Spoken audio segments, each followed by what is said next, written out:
¿Cómo están? Muy buenos días, bienvenidos. Aquí comienza Agenda Económica, edición AM. Gracias por estar con nosotros. Partimos la mañana bien informados con los datos importantes de esta jornada y hacemos nuevamente esta transmisión especial. Agenda Económica en terreno, porque estamos en la estación Mapocho, en el centro de Santiago. En este lugar, en este espacio tan icónico de la capital, se está desarrollando el encuentro anual de la Asamblea de Gobernadores del Banco Interamericano de Desarrollo. Nuestro país, por segunda vez, es anfitrión de este evento. Recordemos que esta es la instancia dentro de la gobernanza que tiene el BID más importante, porque es acá donde se reúnen todos los representantes, los gobernadores precisamente de cada uno de los países, para discutir algunos temas, trazar lineamientos también del trabajo que está haciendo el Banco Interamericano del Desarrollo, y se discuten y conversan también instrumentos que permiten avanzar hacia los objetivos que se ha trazado este espacio multilateral. Por eso estamos aquí presentes y vamos a estar abordando también algunos de los aspectos y de los temas que están sobre la mesa en esta edición del Banco Interamericano del Desarrollo y de la Asamblea de Gobernadores. Recordándoles además que hoy es la ceremonia en la que estará presente también el presidente Gabriel Boric. Eso va a ocurrir por la tarde, por cierto, estaremos con esos detalles más adelante, pero ese es el contexto entonces para el desarrollo de estas actividades que se extienden hasta el 30 de marzo en el encuentro 2025 de la Asamblea de Gobernadores del Banco Interamericano de Desarrollo. Partimos como siempre revisando los indicadores del día, los números más importantes, lo que hay que tener a la vista para comenzar esta jornada, día viernes 28 de marzo, cerrando la semana y ya acercándonos al cierre del mes también, con algunos datos partiendo por lo que ocurre a nivel local, donde el dólar ayer tuvo un repunte bien fuerte, llegó a un alza de más de 1% para escalar hasta los 936 pesos en el mercado a nivel local. Por otra parte, la Bolsa de Comercio de Santiago, el IPSA en particular, el índice selectivo, tuvo una caída de 0,8%, llegó a los 7.654 puntos en una jornada más negativa. Hubo alzas bien importantes el día de ayer, como la de Tricot, Falabella, Ingebec, que subieron más de 3%, pero por otro lado caídas fuertes también en Indisa, en Conchetoro, Socobesa y Maciza, por sobre el 2%, incidieron e inclinaron la balanza finalmente a favor del índice negativo y de la variación más bien negativa en la jornada de ayer. Revisamos otro dato también, el del valor de la UF, 38.879 pesos para lo que ha ocurrido con la variación de la unidad de fomento en Chile, de la mano con este calendario que está asociado a la variación del IPC, por supuesto. Vamos a otros datos también, los que tienen que ver con materia internacional, en una semana que está terminando con algo de tendencia negativa, sobre todo los mercados bursátiles. Fíjense que el Standard & Poor's tuvo una variación negativa de 0,33% en Estados Unidos, al igual que otros indicadores como el Dow Jones y el Nasdaq también cerraron en terreno en rojo. A esta hora de la mañana, las primeras transacciones de este viernes muestran un camino similar. En Asia, cierres negativos, en Alemania también con caída de 0,39%. Por otra parte, el cobre está a la baja, sigue en torno a estos precios históricos. Eso no ha cambiado, pero tuvo un retroceso en las primeras horas de esta mañana de 0,2%, $5,11 la libra para el metal rojo. Y por último, el petróleo también a la baja en los mercados internacionales. Bien, nos vamos a revisar a esta hora, 8 de la mañana con 4 minutos, portadas de los medios especializados a nivel local. Vamos a echar un vistazo a algunos de los temas que están marcando entonces el día de hoy, partiendo por la revisión de Diario Financiero y su portada para este viernes 28 de marzo. En pantalla ven lo que trae en su titular principal: 177 empresas son las afectadas por la falla del buque de Maersk, desde exportadoras de fruta a SQM, Codelco y Arauco, lo que trae en su titular principal.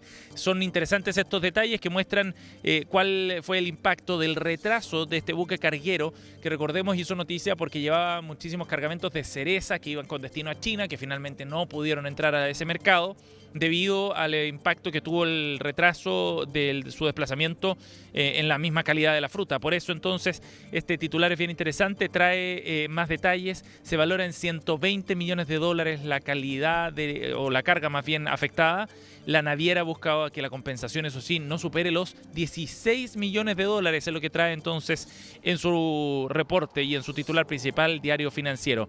Otro antecedente interesante también, un poco más abajo, aparecen detalles de las juntas de accionistas 2025, estamos en ese periodo, y Pablo Granifo de Banco de Chile hace un llamado a reformar el sistema político para retomar el dinamismo económico. Interesante visión que plantea el presidente del directorio de uno de los bancos importantes de la plaza local. Por otro lado, Jean-Paul Luxich dice: existe la oportunidad de aplicar políticas orientadas más decididamente hacia el crecimiento, y como ven, el ámbito político empieza a tomarse también definiciones empresariales importantes en un año en que estamos en proceso de carrera presidencial. Evidentemente que esto va a ir acentuándose de aquí hacia fines de año. Los detalles entonces que trae Diario Financiero en su edición para hoy. Avanzamos a otra de las portadas. Nos vamos ahora a Diario Pulso para ver qué trae el suplemento de Economía y Negocios de La Tercera, que resalta precisamente los resultados de las empresas del IPSA, el índice selectivo de acciones, en 2024. Ganancias suben 10% para estas empresas en un año que fue muy bueno, y lideran bancos y energía en particular.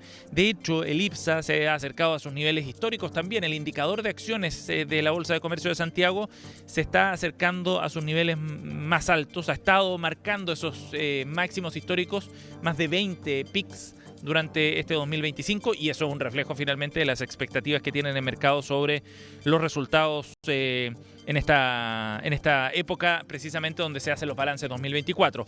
Otro titular un poco más abajo: diputados de oposición se suman a los senadores, anticipan que van a rechazar el levantamiento del secreto bancario. Interesante también antecedente que trae Pulso y que aporta sobre una discusión bien intensa a propósito de la necesidad de este proyecto que ya tuvo un traspié en el Senado. Bueno, respecto a este proyecto de inteligencia económica, esta propuesta es uno de los cambios más importantes para combatir el crimen organizado y el narcotráfico. Dado este escenario, el Ministerio de Hacienda, cuenta Pulso, afirmó que se insistirá en esta materia en el segundo trámite legislativo, ahí en la Cámara de Diputados. Y por último, cerramos con el titular sobre la ley de pesca. Lo que está en juego con el fraccionamiento, el corazón de la nueva ley de pesca, trae también Diario Pulso en su edición de hoy, a propósito de la discusión de esta normativa en el Congreso, que sabemos ha generado protestas importantes también en las calles de distintos puntos y zonas pesqueras a lo largo del país. Los titulares de Pulso para esta mañana. 8:07, cerramos esta revisión con el diario El Mercurio, y aquí nos vamos a detener un segundo porque hay antecedentes bien interesantes, ya lo ven en pantalla, que trae el Cuerpo B, Economía y Negocios, a propósito de la favorable evaluación, dice El Mercurio, que la FAO realizó en 2016 sobre la ley de pesca que rige en Chile. Aquí el Mercurio se va a la historia de la ley, a las evaluaciones que se hicieron en su momento en el gobierno de Michelle Bachelet, y rescatan que este informe destacaba la importancia otorgada al uso sustentable de recursos y la equidad intergeneracional. Sobre subastas, en cambio, señalaba que la evaluación de las pocas experiencias que existen no ha sido siempre positiva. Traen estos detalles. Segunda portada consecutiva que le dedica el Mercurio a este sector y a la visión más favorable a la industria también en medio de la discusión de la ley de pesca. Ayer, distintos representantes de empresas que se podrían ver afectadas por los cambios que trae la normativa que se está discutiendo en el Congreso también hacían sus advertencias sobre el impacto que la redistribución de cuotas, sobre todo que favorece al sector artesanal, podría tener entonces también para el sector industrial, destacaba ayer el Mercurio, y ahora lo ratifica también con este informe de la FAO de la década anterior y de la discusión anterior de la ley que está actualmente vigente. Así están las portadas del día de hoy, 8 de la mañana con 9 minutos. Bien, vamos a avanzar a otro tema para hablar del proceso que comenzará ya en un par de semanas. Estamos hablando de la operación Renta 2025. Ya está todo listo para que comience este proceso que tiene una serie de fechas importantes y que para el Servicio de Impuestos Internos constituye también un proceso muy relevante. Por eso es que se están reforzando precisamente los canales de atención directamente desde el Servicio de Impuestos Internos para poder llevar adelante este proceso que comenzará a partir de la próxima semana. El servicio entregó los detalles precisamente de la operación Renta, anunciando la fecha, por ejemplo, de las primeras devoluciones. Desde este 27 de marzo ya están disponibles las propuestas de declaración de impuestos internos,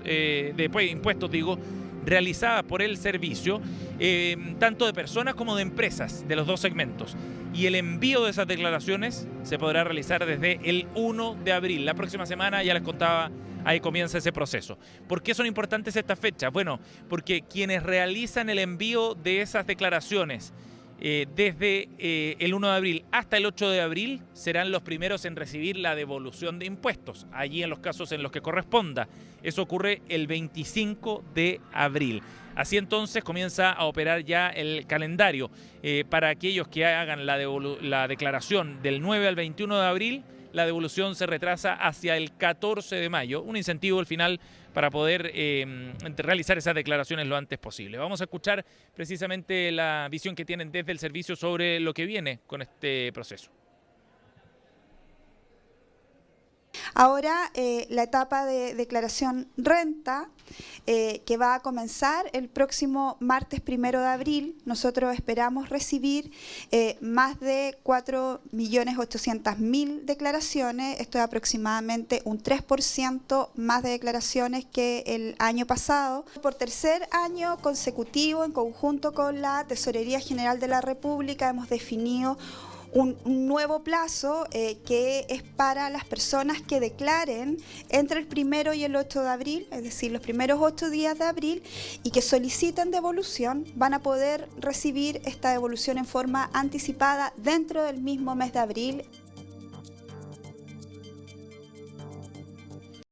Bien, ahí está entonces el calendario entregado por Carolina Saravia respecto a este proceso que comienza entonces a partir de la próxima semana. Nos vamos a otro tema para ir adelantando lo que vendrá hoy en la agenda de noticias en materia económica durante este viernes 28, porque hoy vienen algunos hechos bien importantes que vale la pena rescatar.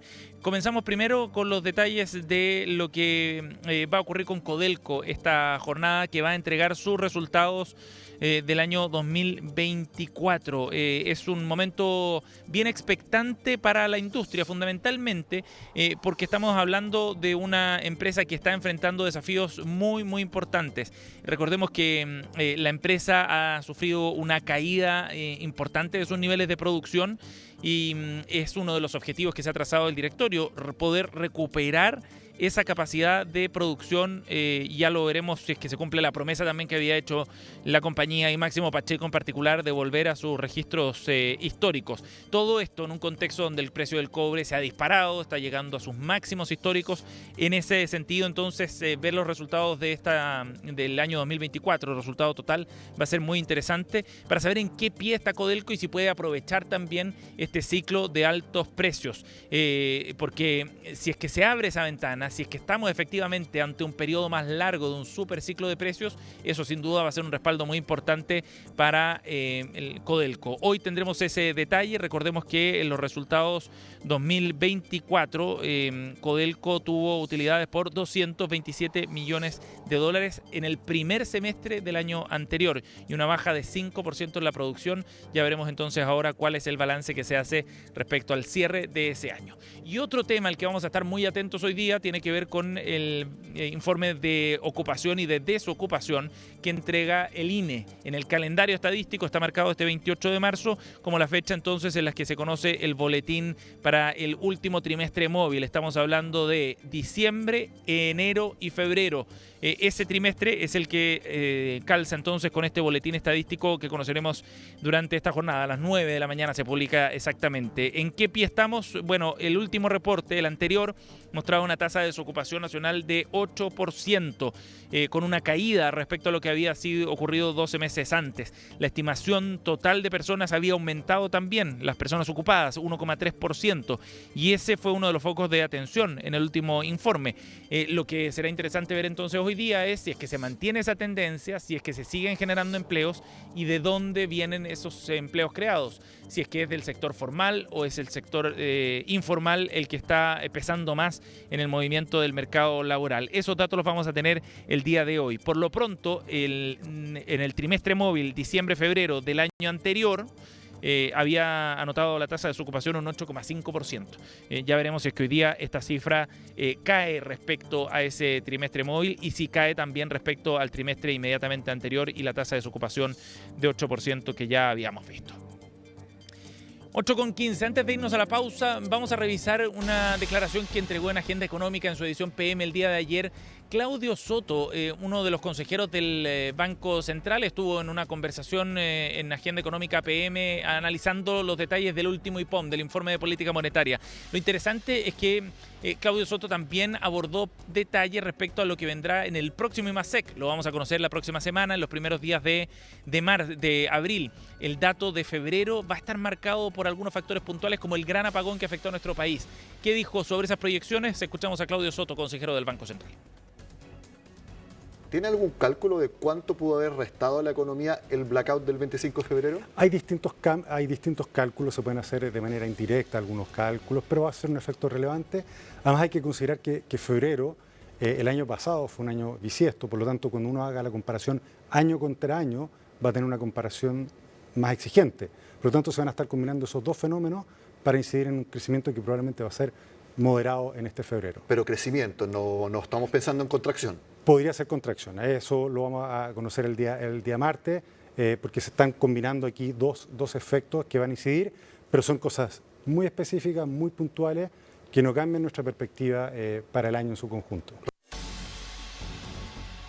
El próximo martes entonces tendremos ese dato del IMASEC correspondiente a febrero. Nos vamos a ir a una pausa, son las 8:16. Seguimos en esta transmisión especial de Agenda Económica desde la estación Mapocho en el contexto de la Asamblea de Gobernadores del Banco Interamericano de Desarrollo. Pausa y volvemos con la entrevista de hoy.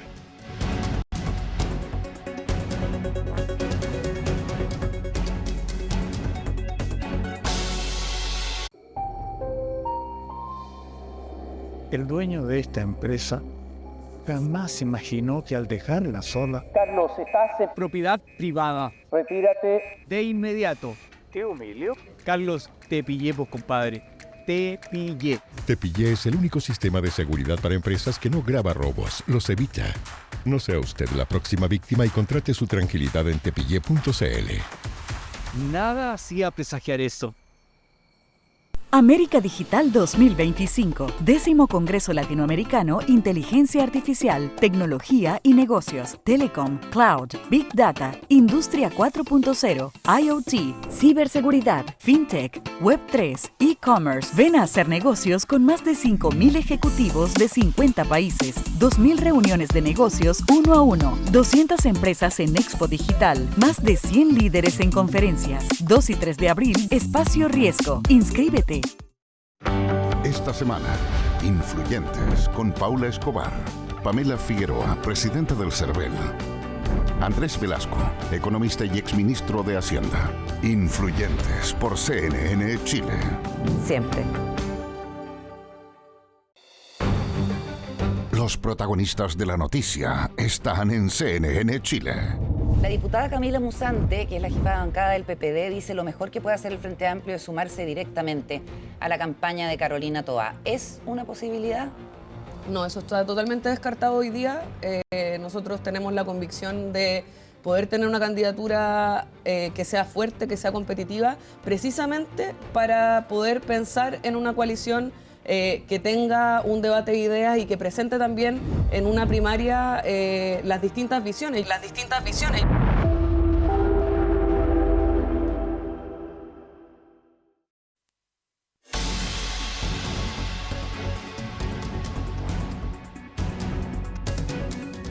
Estamos de vuelta, seguimos aquí en Agenda Económica M, edición especial. Estamos en terreno, en la estación Mapocho, en el centro de Santiago. En este espacio se está desarrollando la Asamblea de Gobernadores del Banco Interamericano del Desarrollo, esta instancia de gobernanza de este espacio multilateral que es muy importante. Se toman definiciones bien importantes, pero también se abre espacio a la conversación con la sociedad civil, y en ese sentido también se han planteado temas muy relevantes respecto a objetivos de desarrollo sostenible, el valor de la diversidad, de la biodiversidad y del capital natural también como un elemento a considerar en las estrategias que la región está trazando. De ese tema vamos a conversar con la coordinadora nacional del programa Corredora Sur de Wetlands International, Nadia Boscarol, está con nosotros. Bienvenida, Nadia, gracias por estar aquí. Muy buenos días, muchas gracias. Bueno, Nadia, tú participaste de uno de los paneles en esta edición 2025 y me gustaría primero rescatar eso. ¿Cómo ves tú el que en el contexto de una conversación donde se trazan estrategias de desarrollo y se refuerzan ciertas áreas, se incorpore la visión de la sociedad civil. Primero, ¿cómo ves ese punto? Bueno, fue muy importante, es producto de un trabajo, hablé yo, digamos, pero en representación de un grupo de organizaciones, más de 25 organizaciones socioambientales de Latinoamérica y el Caribe, que hace años venimos haciendo incidencia sobre el BID y otros bancos para que se consideren los temas ambientales y los temas sociales, porque muchos de estos proyectos de desarrollo, que son muy bienvenidos, terminan teniendo grandes impactos sobre lo social, sobre lo ambiental, y el que termina pagándolo finalmente es el Estado también, ¿cierto? Entonces, esta apertura del banco a escuchar nuestras voces fue considerada muy, muy importante y eso dio lugar al foro en el que estuvimos hablando. Y eso permite llevarnos a una reflexión más general también sobre los desafíos que implica trazar una estrategia de desarrollo que incorpore precisamente estos aspectos, ¿no? De los riesgos también que están incluidos en algunos desarrollos. Exactamente, tenemos el mal de la sectorialidad en nuestros gobiernos en general en la región. Hay un sector que pugna por tener un objetivo y hay otro sector que pugna por su otro objetivo y no hay un diálogo y un acuerdo entre ellos. Entonces muchas veces lo que pasa es que obviamente los sectores más fuertes son los de inversión y de producción y los de ambiente y los sociales son la cenicienta del cuento en general dentro de los gobiernos. En ese sentido, bueno, la idea es que haya un diálogo, que haya una apertura y que se consideren todos los aspectos cuando hay un proyecto. En muchos casos se habla de externalidades. Muchos proyectos de desarrollo, si uno internaliza los costos que finalmente recaen sobre el ambiente, sobre las poblaciones, no son viables económicamente. Entonces, y ese análisis en el entusiasmo del desarrollo y de conseguir las inversiones no se ve. ¿Y los modelos de evaluación de estos proyectos no han cambiado para incorporarlos? Mira, el cambio va sucediendo, pero es lento, es muy lento. De hecho, acá hay organismos dentro del banco, organismos de investigación, digamos, y de los reclamos que hay muchos reclamos y sucede esto, ¿no? O sea, fallas en la implementación de los proyectos. En muchos casos el banco se retira cuando ve que es complicado y quedan los pasivos ambientales a cargo de las sociedades afectadas y del Estado también, ¿no? Nadia, ¿y cómo ves tú ese trabajo en general, no solo del BID, sino que me refiero de Latinoamérica como región, cuando se presentan una serie de industrias como oportunidades importantes para desarrollo económico fundamentalmente o de industria? Por poner un ejemplo, acá en Chile hay mucho foco en la transición energética, el rol que puede jugar Chile en esta materia, y se destacan las oportunidades respecto al cobre, al litio, al hidrógeno verde, etcétera. Sí, en este caso no negamos, y nadie va a negar la necesidad de desarrollo y la necesidad de energía y la necesidad de una transición energética justa y una descarbonización. El tema es hacer un análisis profundo de cuáles son las implicancias de esto. Estamos ahora con el tema del hidrógeno verde. Hubo, antes de que se inicie este foro, en Punta Arenas, una reunión donde fue el presidente de Chile, el presidente del banco, muchas empresas, y se manifestaron las poblaciones locales. Porque ¿qué implica esto? Hablamos de hidrógeno verde, tiene un nombre hermoso, ¿no es cierto? Y se va a descarbonizar, sobre todo en Europa se va a descarbonizar. Pero ¿qué nos queda a nosotros acá? El hidrógeno verde, para sacarle un poquito el maquillaje a la palabra, este es un mapa de los proyectos en desarrollo y los que están propuestos en la región de Magallanes. También hay en Antofagasta. Implican, primero, poner las torres para generar la energía eólica. Estas torres dentro de 50 años no sabemos qué va a pasar porque dejan de ser operativas. Luego, generar las plantas de hidrólisis. Vamos a agarrar nuestro agua, romper las moléculas de agua para generar el hidrógeno, que tiene un costo de transporte altísimo, entonces también hay que pagar ese transporte, hay que pagar la generación de la energía. El mismo banco reconoció que no sabe si económicamente son viables estos temas del hidrógeno verde tan populares. Hoy la gente del pueblo Chango de la región de Antofagasta estaba presentando ante la Autoridad Ambiental de Chile un reclamo y además... ¿Cuál es la alternativa, Nadia? Y la alternativa es muy difícil, o sea, pero yo empezaría a hacer pilotos para ver cómo funciona esto, no tirarnos de cabeza a una pileta que no sabemos dónde tiene el borde y si vamos a poder salir. Parece que hay un gradualismo y ver, ¿es realmente viable el hidrógeno verde? ¿Y quién va a pagar estos costos? Europa va a descarbonizar, pero qué pasivos ambientales van a quedar aquí en Chile. Nadia, son cosas que hay que ir analizando para estar seguros de que es viable. Nadia, por último, ¿cuál crees tú que es el principal desafío que tiene Latinoamérica en el desarrollo de este tipo de proyectos? No solo el hidrógeno verde, estoy hablando en general de desarrollo industriales, y cuando se le asigna a nuestra región además una oportunidad importante en desafíos globales también como la descarbonización. Me parece que la industrialización es a donde tenemos que apuntar, porque estamos siendo todavía proveedores de materias primas, ¿no es cierto? Entonces es importantísimo apuntar a la industrialización, pero ¿a qué costo? No el costo de la industrialización que tuvo en otros países cuando inició. Ya hay una gran escuela para ver. Es más caro seguramente que haya un menor impacto ambiental, un menor impacto social. Esos costos hay que tenerlos en cuenta. Pero me parece que la industrialización es importante, pero bien hecha, no a costo del ambiente y de las poblaciones más vulnerables. Nadia Boscarol ha estado con nosotros aquí en Agenda Económica AM. Gracias por haber venido, Nadia. Gracias a ustedes por escucharnos. Bien, así estamos cerrando esta edición de Agenda Económica. Gracias por estar con nosotros. Transmisión especial desde la estación Mapocho. Les adelanto que el programa de hoy de la Asamblea de Gobernadores incluye varias actividades, espacios de foros de conversación, y por la tarde estará el presidente Gabriel Boric junto al presidente del Banco Interamericano de Desarrollo, Ilan Goldfan, en la inauguración precisamente de esta edición 2025. Así estamos cerrando nuestra revisión de esta mañana. Gracias por estar con nosotros. Quédense en CNN Chile. Ya viene CNN Chile Radio junto a Carolina Arrejola.